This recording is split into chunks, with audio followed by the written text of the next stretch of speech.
추석이 되어서 고향에 가신 분들이 많이 계신 것 같습니다. 또 예배 끝나고 가실 분들도 있겠죠. IMF로 나라가 어렵지만 역시 명절은 명절인 것 같습니다. 흐뭇하고 기쁜 날인 것 같아요. 사실 요사이 명절을 지내면서 제가 생각하는 건 옛날 명절이 더 좋았다 그런 생각이 들어요.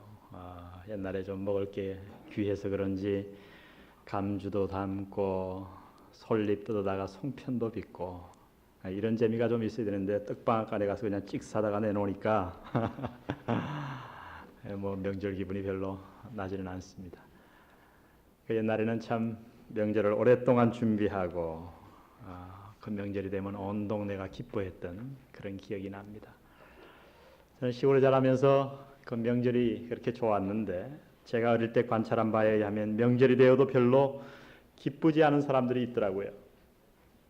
아니 오히려 명절이 되면 더 고달프고 힘든 그런 부류의 사람들이 있었어요. 그런 사람들은 다름 아니고 머슴들이죠. 오히려 그 주인의 모든 명절 그 가족의 뒷바라지를 하기 위해서 그래서 잠도 자지 못하고 음식을 만들고 얼마 전부터 집을 다 수리하고 이런 모습들을 제가 봐왔습니다. 똑같은 사람이지만은 머슴과 그 아들의 차이는 하늘과 땅 차이였습니다. 아들은 명절이 오면 오래전부터 옷을 맞춰 입고 머슴은 그것들을 만들고. 제가 어릴 때 기억하기로는 머슴의 1년 봉급이 그저 1년에 쌀 한 가마 그랬던 것 같아요. 지금 생각하면 말도 안 되는 얘기지만 그 당시에는 먹고 사는 것만 해결해 주면 그게 고마워서 그저 쌀 2가마, 쌀 1가마 그러면은 그저 종일 1년 365일 휴일도 없이 일을 하는 겁니다. 제가 오늘 왜 머슴 얘기를 하냐 하면요. 이 머슴은 그래도 봉급이라도 있죠. 하인과 종은 봉급도 없이 평생을 그것도 자자손손대대로 그렇게 살아야 합니다. 얼마나 비참한 일입니까? 근데 오늘 사도 바울은 갈라디아 4장에서 예수 믿고 난 다음에 우리 그리스도인들이 도대체 어떤 신분의 변화를 가져왔는가를 설명하기 위해서 이 말씀을 저희들에게 소개합니다. 우리가 예수 믿는 것 가운데 감사가 없어지고 감격이 없어지고 올바른 그리스도인의 생활을 합당하게 하지 못하는 이유 가운데 하나가 우리의 신분의 변화를 우리가 마음속에 느끼지 못하기 때문이라고 하는 겁니다. 예수 믿기 전에 또한 지금은 예수 믿지 않는 이 세상의 모든 사람들의 신분은 어떠한 것과 같냐 하면 종과 같다고 얘기합니다. 3절을 보십시오. 이와 같이 우리도 어렸을 때에 이 세상 초등학문 아래에 있어서 무슨 노릇하였더니 종 노릇하였더니. 근데 신기해요. 이 종이라는 말을 성경에서 누누이 사용해 왔건만 갈라디아 4장에서 사도 바울은 좀 더 색다른 종을 얘기합니다. 우리가 어디에 종되었는가? 이 세상 초등학문의 종이 되었다고 얘기합니다. 이게 도대체 무슨 말입니까? 이 세상 초등학문. 우리가 초등학문 그러면 지금 학교를 초등학교라고 얘기합니다. 이 원어로 봐도 초등학문 그러면은 학문의 ABC예요. 기초지식이에요. 도대체 우리가 기초지식에 언제 종이 되었습니까? 또 기초지식에 죄가 된 것이 나쁩니까? 종이 된 것이 나쁩니까? 도대체 이 세상 초등학문에 우리가 한때 종 노릇했다는 이 말이 무슨 말일까요? 오늘 사도 바울의 말씀에 여러분 귀를 기울여 보십시오. 사도 바울은 먼저 초등학문의 종 노릇이라고 얘기하지 아니하고 이 세상 초등학문에 우리가 한때 종 노릇했다고 얘기합니다. 근데 오늘 본문을 자세히 읽어보면 이 초등학문에 대해서 사도 바울이 몇 가지를 더 얘기하고 있어요. 그것은 9절부터 보십시오. 9절. 이제는 너희가 하나님을 알 뿐더러 하나님의 아신 바 되었거늘 어찌하여 다시 뭐하고 뭐한 초등학문? 약하고 천한 초등학문. 예. 이 초등학문이 약하고 천하다고 얘기합니다. 그것뿐 아니에요. 8절에 보면요. 그러나 너희가 그때에는 하나님을 알지 못하여 본질상 하나님이 아닌 자들에게 무슨 노릇이요?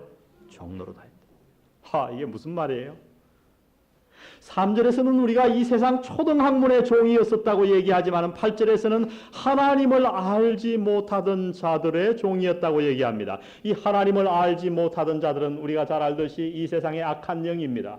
사탄입니다. 이 세상의 주인인 사탄. 그러니까 이 세상 초등학문이 무엇인가를 우리에게 말씀해 주는 거예요. 어쨌든 이 세상 초등학문이 무엇인가에 관계없이 이 세상 초등학문은 사탄과 관계가 있어요. 사탄이 그것을 사용해서 우리를 종으로 삼았어요, 한때. 그리고 이 세상 초등학문은 약하고 천한 것이에요.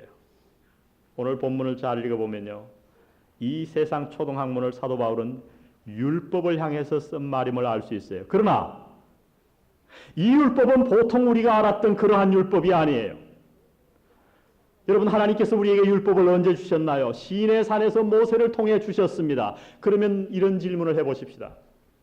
하나님께서 모세를 통해 1400년, BC 1400년 전에 시내 산에서 율법을 우리에게 주기 전에 그 이전에는 우리에게 법이 없었을까요? 아니요. 법이 있었어요. 모세를 통해 우리가 하나님의 율법을 받기 전에도 이미 법이 있었다고요. 사람들이 죄가 무엇인지 알았고 잘못이 무엇인지 알았고 법을 세워놓고 그것을 잘못하면 징벌을 받았어요. 오늘 그러므로 사도 바울이 갈라디아서 4장에서 말씀하는 이 세상의 초등학문, 학자들에 따라서 수십 가지의 의견을 내놓지만은 공통적이고 가장 중요한 것 중에 하나는 그것은 다름 아닌 하나님께서 이 땅을 창조하시면서 우리 인간에게 내려주신 도덕적인 법을 얘기하는 것입니다. 이 세상엔 도덕적인 법이 있어요. 인간이면 누구든지 도덕을 갖고 있습니다. 하나님께서 이 도덕적인 법을 어디에다 기록해 놓으셨냐 하면 우리 양심에다가 기록해 놓았습니다. 그럼 아무리 흉악한 죄인이라도요, 겉으로 부정을 하고 그런 척해서 그렇지 죄를 지을 때는 그 양심이 찔리는 법이에요. 물론 사람에 따라 정도의 차이가 있어요. 성경에 보면 너희가 선한 양심을 가꾸라고 얘기합니다. 양심에 화인 맞은 자를 얘기합니다. 어떤 사람의 양심은 굉장히 센시티브해요. 예민해요. 성령님을 우리가 가까이 모실 때 작은 죄만 지어도 양심이 두근두근거립니다. 그래서 아이들이 국민학교 1학년, 2학년 때 거짓말할 때요. 요새는 더 내려가나요? 유치원 때 아이들이 거짓말해서 너 거짓말했지 그러면 얼굴이 새빨개집니다. 근데 나이가 한 50쯤 먹으면요, 너 거짓말했지 그러면 눈을 째려떼면서 거짓말 해놓고 죽을래? 안 한 정도가 아니죠. 그 왜 그래요? 양심이 무뎌져서 그래요. 오늘 이 세상에 있는 사람들, 특히 우리가 예수 믿기 전에는 이 세상 초등학문, 하나님이 내려주신 율법적인 도덕적인 양심의 법 아래에 있었다고 하는 거예요. 여러분 실제로 전도를 해보세요. 우리가 예수를 믿으라고 전도할 때에 가장 방해가 되는 게 뭔지 아세요? 그들의 대답이 나는 그래도 선하게 살았다는 거예요. 뭐에 따라 그런 얘기를 해요? 자기 양심에 비춰봐서 또 이웃에게 비춰보니까 나는 그래도 괜찮은 사람이야. 나는 예수 없이도 하나님 없이도 내 스스로 의로워질 수 있다고 생각하기 때문에 하나님께로 나오지 못해요. 또 한 가지 문제는 뭔지 아세요? 그건 양심이 무딘 사람이고 양심이 예민한 사람들은 절망 가운데 빠져 있어요. 내가 이렇게 살아서 뭐하나? 내일부터 잘 살아봐야지. 내년부터는 잘 살아봐야지. 아내하고 싸우지 않고 1년에 몇 번 싸우는데 이제는 안 싸워야지. 자식에게 나쁜 말 안 해야지. 그리고 돌아서서 나쁜 말하고 좌절합니다. 이 모두가 어떤 현상들이냐면 하나님께서 우리에게 주셨던 양심의 법 아래 종노릇하고 있는 겁니다. 하나님이 이러한 우리들에게 어떤 일을 이루셨는가? 이 양심은 이 세상의 초등학문은 천하고 약한 것이라고 표현합니다. 왜 그래요? 우리의 양심에 따라서 우리의 의로운 행위로 말미암아 우리의 노력으로 말미암아 완벽하게 하나님 앞에 의로워질 자가 없어요. 이 세상에 우리에게 주신 이 양심, 도덕적인 법, 하나님이 주신 모든 율법을 말미암아 하나님 앞에 나아갈 만한 의를 획득할 만한 사람이 없어요. 그래서 이 세상의 초등학문은 천한 것이에요. 근데 이 세상의 초등학문과 악한 영이 도대체 어떤 연관이 있단 말입니까? 하나님은 이 세상에 초등학문 양심을 왜 주셨는가? 율법을 왜 주셨는가? 이유는 하나예요. 지난주에 이미 우리가 공부했죠. 우리로 말미암아 그 양심을 통해서 하나님 앞에 나아갈 수 있다. 그래서 양심을 주신 것이 아니고 우리가 우리의 양심을 들여다보니 내 노력으로는 도저히 의로워질 수가 없어요. 가만히 하나님이 주신 양심과 도덕적인 법과 하나님의 율법에 비춰다 보니까 나는 환자예요. 나는 병이 들었어요. 내 힘으로는 고칠 수가 없어요. 그래서 대신 예수 그리스도께 우리의 발걸음을 재촉하기 위해서, 우리를 몰고 가기 위해서 하나님은 이 세상에 초등학문을 허락하셨던 거예요. 그런데 사탄이 이 원래의 목적을 바꾸기 시작한 겁니다. 어떻게 바꿨어요? 얘야, 너희의 양심으로, 착한 행실로 너희는 의로워질 수 있어. 사람들은 그때부터 하나님의 도움을 받기보다 자기의 양심에 따라 살기를 택했던 것입니다. 이것이 사탄이 노리는 바예요. 하나님이 율법을 주신 목적과 하나님이 양심을 주신 목적과 완전히 대치되게 하는 거예요. 하나님이 우리에게 양심을 주신 것은 양심을 따라 우리가 의롭게 살게 될 수 있다라고 해서 주신 게 아니라 그 양심으로 하여금 우리를 찔러서 나는 의로울 수 없다. 내 행위로 안 되니까 갈보리 십자가 앞에 나아가 십자가를 붙들게 하기 위해서 주신 줄로 믿습니다. 그러나 이 세상 모든 사람들은 세상 학문에 초등학문의 종노릇하기 시작했던 거예요. 하나님을 멀리하고. 여러분 우리나라의 함석헌 선생을 잘 알 겁니다.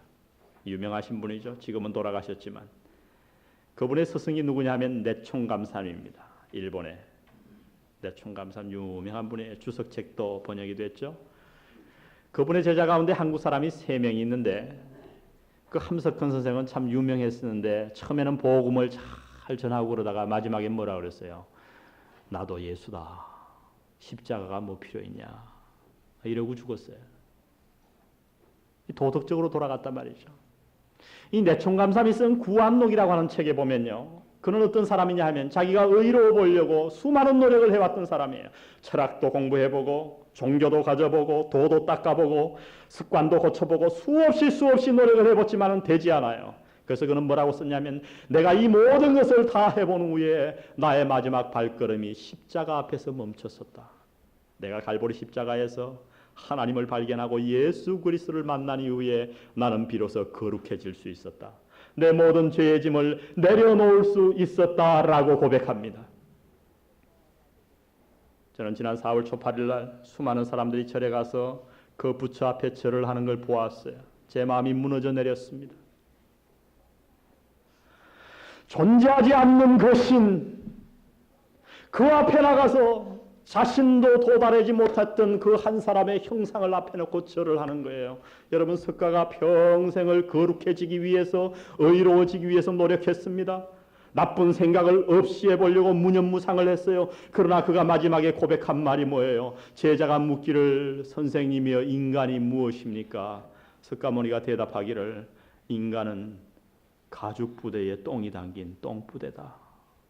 더러운 존재다. 여러분 석가는 평생을 자기가 거룩해지려고 했지만은 그 마지막 결론을 자기는 거룩해질 수 없다라고 결론을 내고 이 세상을 떠났어요. 그러나 그 후세 사람들이 동상을 만들어 놓고 그도 이루지 못한 행위로 말미암아 거룩함을 얻는 일에 나아가서 절을 하는 겁니다. 이 세상 초등학문에 종노릇되어 있던 자들이에요. 이 얼마나 무서운 일입니까? 다른 사람이 아닌 바로 우리가 그러한 자였습니다. 당신이 그러한 자였어요. 이 신분을 이해해야 합니다. 우리는 머슴이었어요. 하인이었어요. 종이었어요. 근데 하나님께서 어떻게 하셨습니까? 놀라운 일을 행하셨어요. 4절을 다 같이 읽어보겠습니다. 4절 시작. 때가 참에 하나님이 그 아들을 보내사 때가 참에 뭔 때가 찼어요? 적금 받을 때가 찼나요? 여러분 성경을 이해할 때 문화적인 배경을 이해하는 것 참 중요합니다. 성경은 그래서 해석이 필요한 책이에요. 제가 미국 유학 가서 우리 집사람과 광진이를 버려두고 제가 혼자 유학 갔지 않습니까? 갔는데 하루는 참 외로워서 이렇게 앉아 있는데 한 예쁜 아가씨가 저를 오래요. 가슴이 얼마나 두근거리는지. 그래서 제가 갔습니다. 왜 그런가 하고 갔더니 저보고 뭐라냐, 왜 왔니요? 그래서 이게 누군들 올리나? 네가 지금 오라고 그랬지 않냐고. 그러니까 아니라고.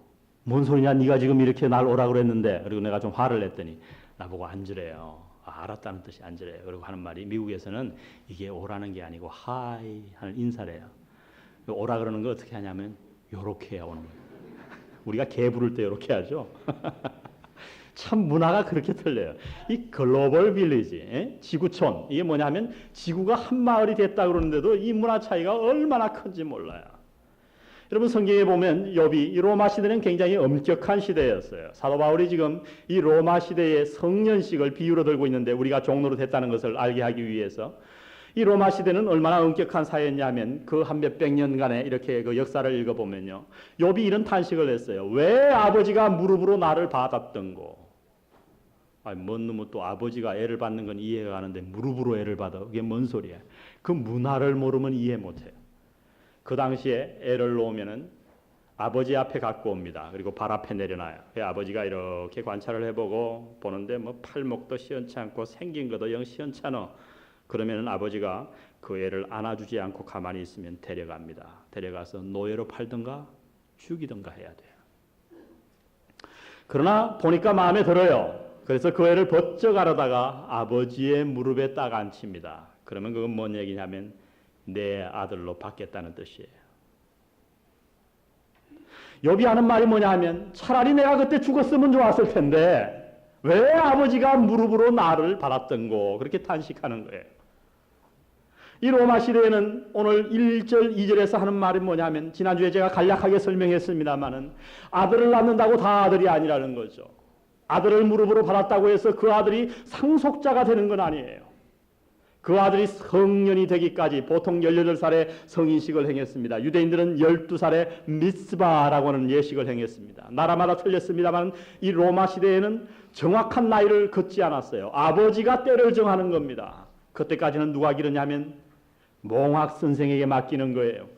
후견인에게 맡기는 거예요. 오늘 이 사장에 보니까 청지기에게 맡기는 거예요. 그래서 아들은 아들인데 종과 같이 종한테 종아리를 맞고 빠따를 맞고 종 취급을 당하고 자라난단 말이죠. 근데 어느 날 보니까 우리 아들이 괜찮아 보여.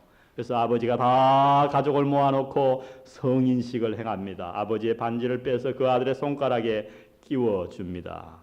그러면요, 그날부터 그 아들은 신분이 하늘과 땅 차이로 변하는 거예요. 성인식을 하기 전에는 아들은 아들이로되 종과 같았다고 오늘 사도 바울은 얘기합니다. 이 문화를 얘기하는 거예요. 그러나 성인식을 하고 나면 그 아버지의 모든 재산이 자기 것이 되는 거예요. 놀라운 신분의 변화를 가져오는 것입니다. 1절을 보십시오. 내가 또 말하노니 유업을 이을 자가 모든 것의 주인이나 어렸을 동안에는 뭐와 다름이 없어서 종과 다름이 없어서 그 아버지의 정한 때까지, 오늘 이 때가 나오죠. 후견인과 청지기 아래에 있나니. 그런데 4절 보니까 때가 참에, 할렐루야, 하나님께서 이 세상을 율법 아래 한때 가두셨습니다. 세상의 초등학문 아래 가두셨습니다. 그 이유는 이 율법과 세상의 초등학문을 통해서 그리스도를 사모하게 하도록 하는 것이었어요. 내가 양심으로는 깨끗해질 수가 없구나. 이게 양심이 올바른 자예요.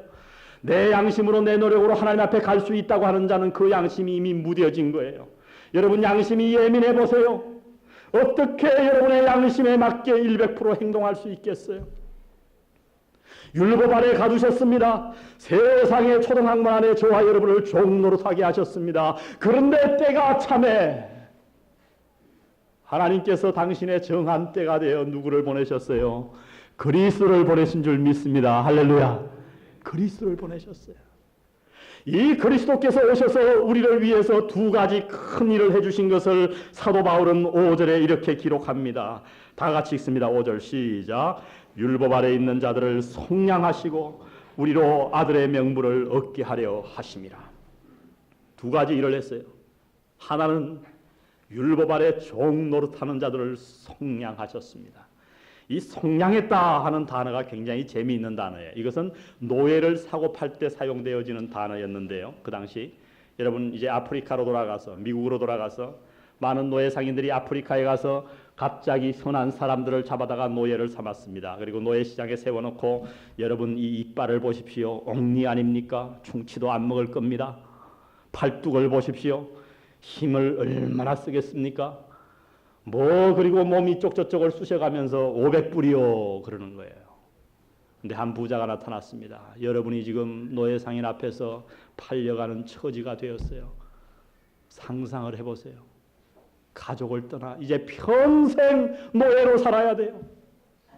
주인이 파란 쪽을 자르면 그저 잘려야 됩니다. 주인이 밤을 새워서 일하라 그러면 일해야 됩니다. 무슨 낙이 있겠습니까? 근데 한 부자가 옆에 오더니 여러분 옆에 서더니 500불을 주고 사갑니다. 아유, 나는 이제 저 사람의 종이 되는구나. 시장을 빠져나간 부자가 갑자기 나를 불러 세우더니 이렇게 얘기합니다. 여보게, 내가 다 자네를 500불 주고 샀잖나. 예, 제가 평생 섬기겠습니다. 아니야. 노예 문서를 주면서 자네는 오늘부터 자유인이야. 내가 돈 주고 샀기 때문에 내 마음대로 할 수 있는데 내가 자네를 지금 자유인으로 놓아보내네. 이것이 속량이에요. 다 같이 속량. 양심의 법 아래 눌려 율법 아래 눌려 내 행위로 말미암아 구원받지 못해서 영원히 종의 신분으로 이 세상을 살다가 지옥에 갈 수밖에 없는 우리의 팔자 앞에 나타나셔서 때가 참에 그리스도께서 저와 여러분을 위해서 자기의 피를 값주고 내어주시며 우리를 속량하셨다고 성경은 얘기합니다. 머슴에서 아들로. 여러분, 하나님의 은혜는 거기서 끝나지 않아요. 우리가 예수 그리스도를 믿었을 때에 예수 하나님이 그리스도께서 우리를 위해서 어떤 일을 행하셨는가? 아까 그 얘기로 다시 돌아가겠습니다. 여러분, 당신은 이제 너는 자유인이야. 내가 자네를 놓아보내네. 그 은혜를 어떻게 갚을까요? 여러분 같으면 어떻게 갚겠어요? 저는 이 장면을 수십 분간 묵상해 보았습니다. 아마 제가 그 사람의 발이라도 핥아 주었을 것 같아요. 그런데 거기에서 끝나지 않아요. 이 주인이 하는 말이, 내가 떠나려고 그러니까 어깨를 탁 내 팔을 잡으면서 여보게, 예, 사실은 내가 아들이 없어. 나는 재산은 어마어마하지만 내가 아들이 없어. 내가 자네를 아들로 안고 싶은데, 삼고 싶은데 내가 오늘 자네의 이름을 내 아들의 호적에 옮기겠네. 상상이 가십니까? 이 얼마나 놀라운 은혜입니까? 하나님이 저와 여러분을 위해서 하신 일이 바로 이러하다고 합니다. 그리스도께서 이 땅에 오셔서 우리가 예수 그리스도를 마음속에 영접할 때에 우리를 죄의 종 가운데서 속량하실 뿐만 아니라 우리를 이 세상을 지으신 하나님의 아들로 삼으셨다고 성경은 선포합니다. 우리는 하나님의 아들의 명분을 얻은 거예요. 오늘 사도 바울은 크게 세 단락으로 이 말씀을 이어가고 있습니다. 우리가 그리스도인의 삶을 사는데 왜 이전의 신분을 알아야 되는가? 하나님의 은혜가 얼마나 큰지를 알기 위해서 예수 믿기 전에 우리의 신분이 어떠했는가? 우리는 머슴이었다 얘기합니다. 하인이었습니다. 종이었습니다. 그러나 예수 그리스도를 믿는 그 순간 그리스도께서 우리를 뭐 하셨다고요? 속량하셨습니다. 다 같이 속량하셨다. 그 다음 뭘 삼으셨다고요? 아들로 삼으셨어요. 이 엄청난 신분의 변화를 가진 우리들이 어떻게 살아야 할 것을 8절부터 11절까지 말씀하는 거예요. 오늘 이 8절부터 11절까지 우리가 어떻게 살아야 하는가를 저는 두 가지로 여러분에게 말씀을 드리기를 원합니다. 사도 바울은 8절부터 11절까지 해서 우리에게 먼저 이렇게 요구합니다. 우리가 어떻게 이 신분에 합당하게 살 수 있을 것인가? 이 엄청난 신분의 변화를 가져온 우리를 속량하시고 우리를 아들로 삼으신 이 하나님의 은혜에 우리가 어떻게 보답하며 살 수 있을까? 먼저 사도 바울은 얘기합니다. 그리스도인의 삶이 무엇인지를 알아야 한다고요. 그리스도인의 삶의 본질을 알아야 된다고 얘기합니다. 다시 한번 따라해 보겠습니다. 그리스도인의 삶의 본질을 알아야 한다.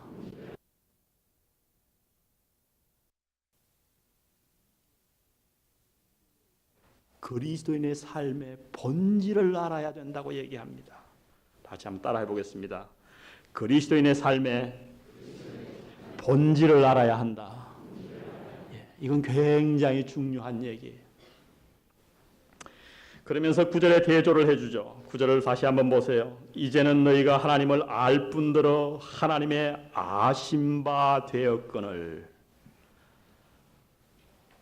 굉장히 중요한 말씀을 합니다. 우리가 하나님을 아는 것도 중요하지만 하나님의 아심바 된 것은 더 중요하다 말씀하십니다. 무슨 말씀이에요? 그리스도인의 삶의 본질이 무엇인가를 말씀해 주는 거예요. 그리스도인의 삶이란 뭐냐면 내가 하나님을 알아가는 것이라기보다는 하나님이 나를 알아주는 삶이라는 겁니다. 좀 더 구체적으로 말씀을 드리면 그리스도인의 삶이란 무엇이냐면 내 방식대로 내가 사는 게 아니에요. 내 철학대로 사는 게 아니에요. 내 생각대로 내 인생을 사는 게 아니에요. 하나님의 방식대로 하나님이 인정해 주는 방법대로 살아야 된다고 말씀하십니다. 여러분, 이 진리를 주님께서는 한 비유로 가르쳐 주셨습니다. 그리스도의 심판대 앞에, 백보자 심판대 앞에 예수 그리스도께서 만유의 주가 되어서 심판을 하시는데 양과 염소로 믿는 자들을 나누었습니다. 교회 안에 있는 자들입니다. 염소를 향해서 꾸중을 하자 그 염소의 무리 가운데 여러 사람들이 일어나서 항의를 합니다. 주님, 무슨 말씀입니까? 우리가 주의 이름으로 귀신을 쫓아내며 주의 이름으로 병을 고치며 주의 이름으로 선지자 노릇하지 아니하였나이까? 아마 이 말하는 걸로 봐서 거기는 목사들도 있었던 것 같아요. 안수 집사들도 있었을 거예요. 교회에서 열심히 봉사하는, 교회에서 11조와 10의 2조까지 바치는 수많은 신자들이 거기에 있었을 거예요. 주여, 우리가 주의 이름으로 귀신을 쫓아내며 병을 고치며 선지자 노릇하지 아니하였나이까? 그때 주님이 하시는 말씀이 이 불법을 행하는 자들아 내게서 떠나가라. 내가 너희를 도무지 알지 못하느니라. 여러분, 이게 무서운 말씀이에요. 그들의 잘못이 무엇이었습니까? 그들은 그리스도인의 삶의 본질을 이해하지 못했단 말이에요. 우리가 겉으로 보기에는 그 사람들은 열심히 일을 했습니다. 집사 노릇도 했고 목사 노릇도 했어요. 교회를 위해서 헌금도 바쳤어요. 그러나 그들이 알지 못했을 것은 그들의 방식대로 그들의 생각대로 살았을 뿐 하나님의 아심바 되지 못했다고 주님은 말씀하십니다. 여러분, 이단들을 보세요. 그들에게 얼마나 큰 열심이 있나요? 때로는 집을 팔아치웁니다. 자식도 버립니다. 남편도 버리고 그 종교를 쫓아갑니다. 그런데 그들이 왜 멸망합니까? 이유는 하나입니다. 그들은 하나님을 알기를 원했지만 하나님은 그들을 몰랐던 거예요. 자신의 방식대로 신앙생활을 해왔던 겁니다. 그리스도인의 삶의 본질이 무엇인지 아십니까? 내 방법이 아닌 하나님의 방법대로 신앙생활하는 것인 줄 믿습니다. 열심히 문제가 아니에요. 그리스도인의 삶의 본질이 무엇인가 그것을 깨달아야 합니다. 우리가 잘 아는 감리교회 창시자 요한 웨슬레. 그는 영국 옥스퍼드대를 수석으로 졸업한 사람입니다. 여러분, 그 당시에 영국의 옥스퍼드 하면 세계 제1의 대학이었어요. 거기에서 수석을 했어요. 세계 제1의 학자였습니다. 졸업한 이후에 그는 목사가 되었습니다. 완벽한 지식인이었고 완벽한 성품을 가졌어요. 그의 전기를 읽어보면 그는 수많은 사람들에게 존경을 얻었습니다. 설교도 잘했죠. 목회도 잘했어요. 설교를 마치고 내려가면 일주일 내내 감옥을 다니며 신방을 합니다. 길에 누워진 거지를 집에 데려와 재워줍니다. 자기의 받은 사례금을 다 틀어서 요한 웨슬레는 거지들을 복양하며 그렇게 훌륭한 목회를 해왔습니다. 그는 하나님 앞에 의로운 줄 알았어요. 모든 것이 다 해결된 줄 알았어요. 다른 사람들도 그렇게 인정을 했고요. 그러나 어느 날 그가 미국 대륙 원주민 인디안들을 위해서 선교 여행을 떠나게 되었습니다. 지금의 조지아주 있는 거기에 가서 선교 여행을 한 3개월 하고 돌아오는 길이었어요. 배가 풍랑을 만납니다. 그때 그는 놀라운 사실을 하나 발견해요. 두려움이 꽉 엄습해 오는 거예요. 내가 지금 죽으면 어떻게 하나? 오늘 이 배가 파산되어 내가 죽는다면 과연 내가 하나님 앞에 갈 자신이 있는가? 거기에 대해서 예라는 대답을 할 수 없었어요. 그는 너무너무 두려웠습니다. 그런데 그 배 위에 그는 놀라운 광경을 하나 목도하게 됩니다. 일단의 무리의 사람들이 저 배 구석에서 찬양을 하고 있는 거예요. 그리스도인들이었습니다. 그런데 구해달라고 악을 쓰면서 찬양하는 게 아니고 그들은 그 배가 침몰해가는 중에도 너무너무 감사해서 주여 우리의 영혼을 받아주시옵소서. 당신의 뜻이 오늘 우리의 영혼을 데려가는 것이라면 할렐루야. 우리가 당신의 나라에 아멘으로 가겠습니다. 기도하며 찬양하는 무리들. 그는 충격을 받았습니다. 그 무리는 다름 아닌 퀘이커 교도들이었습니다. 그날 이후 요한 웨슬리는 고민에 빠졌습니다. 그는 이렇게 고백합니다. 그날 이후 그는 고민하며 성경을 읽는 가운데 옥스퍼드의 수석 졸업이 자기의 완벽한 선행이 자기의 완벽한 설교가 자기를 구원하는 것이 아니고 내가 나를 구원할 수 없어서 하나님의 아들 예수 그리스도께서 십자가에 내 대신 못 박히신 사실을 드디어 발견하게 된 겁니다. 그날 그는 구원받은 줄 믿습니다. 그날 이후 요한 웨슬리는 행위에 의한 삶을 버리고 은혜에 의한 삶을 살아가기 시작했던 것입니다. 어떻게 하는 것이 놀라운 은혜를 받은 자의 삶인가? 그것은 그리스도인의 삶의 본질을 알아야 합니다. 그것은 다름 아닌 내 방식이 아닌 하나님이 요구하는 하나님께 인정받는 삶을 사는 것인 줄 믿습니다. 두 번째, 하나님께서 우리에게 주신 의무는 다름 아닌 우리는 그리스도의 삶을 살아야 합니다. 그리스도인의 삶을 살아야 합니다. 비슷한 얘기 같지만 다른 얘기예요. 갈라디아 교인들은 구원받았어요. 복음을 받았어요. 근데 이들의 문제가 뭐냐면 다시 율법으로 돌아가려고 하는 거예요. 여러분 10절을 보세요.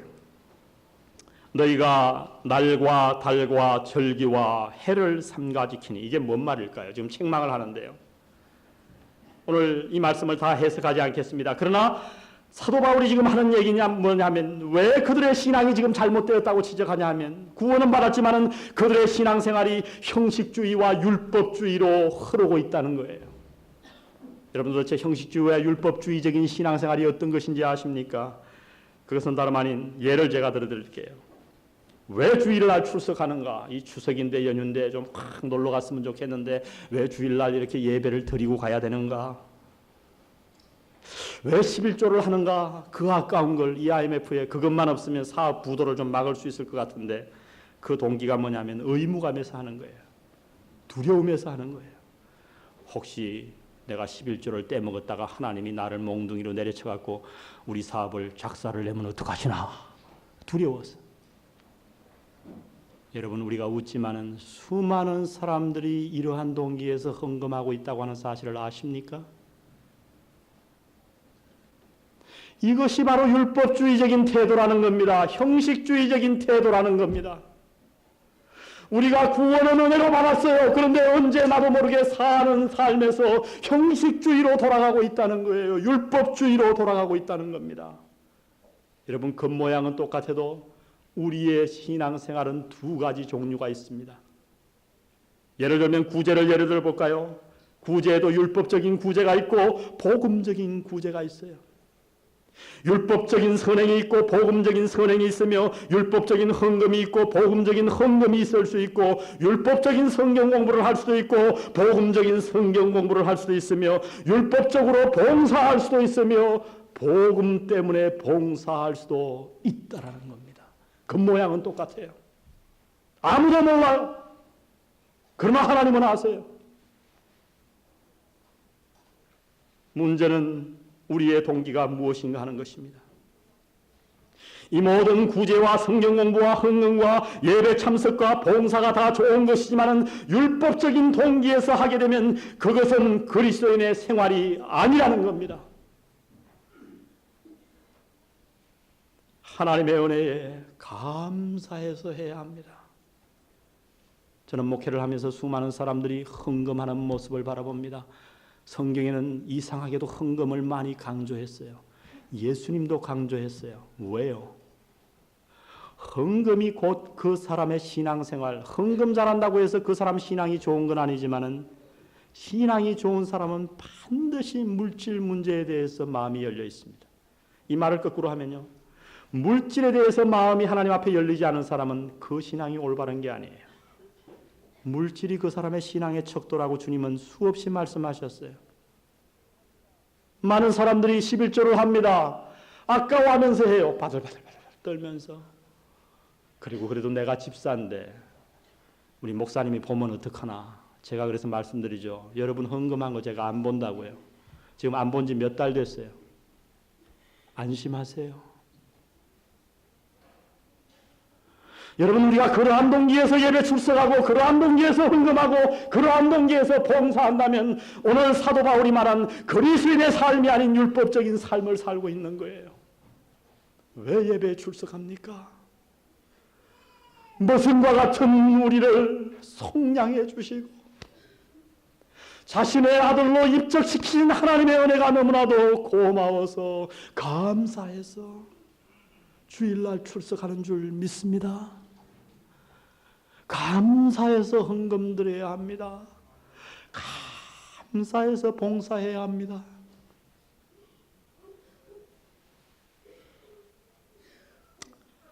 여러분 존 뉴턴이라고 하는 사람을 알 겁니다. 그 사람은 8살 때 아버지를 잃었어요. 어머니를 잃었어요. 고아가 됐어요. 11살 때 이미 선원이 되어서 배를 타기 시작했습니다. 그러니까 상당히 억세게 자라났어요. 이 18살이 돼가지고 노예 상인의 우두머리가 되었습니다. 여러분 이 노예 상인들의 행한 악한 일을 여러분이 아시기 위해서 그 존 뉴턴 노예 상인들이 한국을 침공했다고 생각해 보세요. 그러면 지금 미국의 노예들이 어떤 색깔이었냐면은 검정 색깔이 아니고요. 황인종이었을 거예요. 이 한국 사람들이 얼마나 문화적인 깊은 유산을 갖고 있습니까? 혈연적으로 뜨겁죠. 흑인들도 그래요. 가족끼리 얼마나 사랑하나 몰라요. 아프리카 사람들이. 그런데 어느 날 이 백인들이 힘이 좀 있다고 해서 총을 가지고 뛰어나가 가지고 그 사람들을 다 잡아다가 코를 막 깹니다. 손을 묶습니다.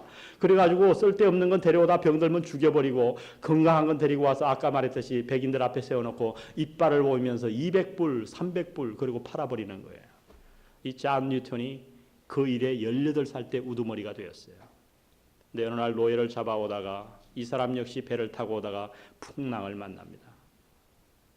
성경도 아는 사람이었어요. 교회도 나가던 사람이었어요. 그러나 그 배가 와서 풍파가 와서 죽을 지경이 되어서야 비로소 하나님 앞에 메어 달립니다. 그리고 복음을 영접합니다. 그리고 나서 그가 지은 찬송이 Amazing Grace. 나 같은 죄인 살리신 그 은혜 고마워. 여러분 존 뉴턴은 비록 그 과거가 험악한 사람이었고 용서받을 수 없는 수많은 죄를 지은 사람이지만은 그날 이후 존 뉴턴은 변했던 거예요. 그는 평생을 율법적으로 살지 않고 은혜의 사람으로 우리에게 기록되어 있는 거예요. 도대체 어떤 사람이 이 놀라운 찬송을 썼을까? 그에게 알려지지 않은 한 가지 사실이 그의 이력서 가운데 포함되어 있습니다. 그는 그날 이후 이 복음을 묵상하다가 그의 방에 큰 글자로 액자를 붙인 게 아니고 방의 벽을 파서 이 글자를 새겨놓았습니다. 신명기 15장 15절의 말씀이에요. 오늘 이 말씀을 읽고 오늘 모든 말씀을 마치기를 원합니다. 우리 다 같이 한번 찾아 읽어보십시다. 신명기 15장 15절입니다. 286페이지.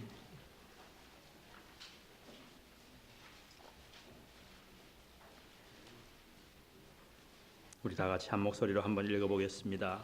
신명기 15장 15절 시작. 너는 애굽 땅에서 종되었던 것과 내 하나님 여호와께서 너를 속하셨음을 기억하라 하여 됐습니다. 거기까지 써놨어요.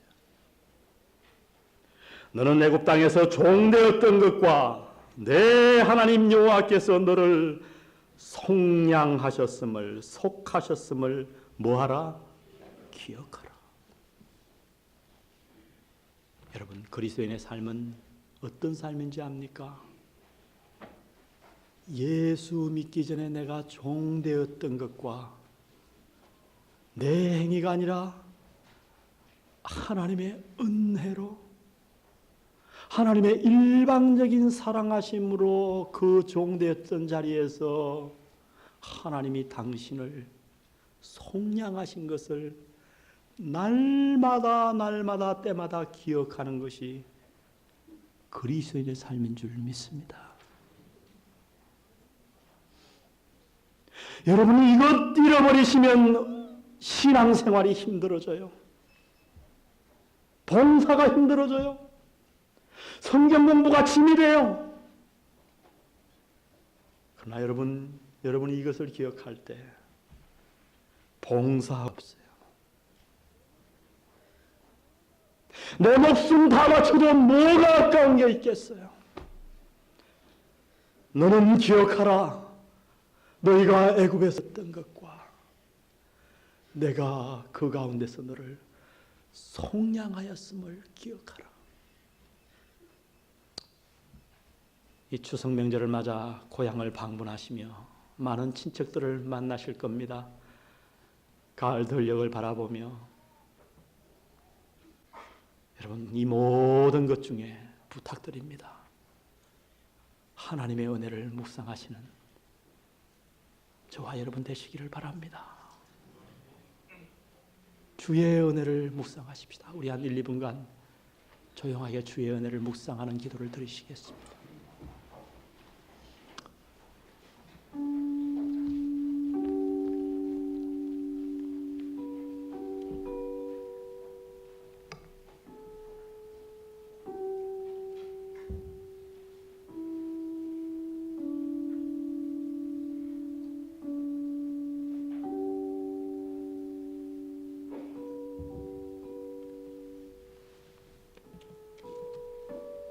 사랑하는 성도 여러분,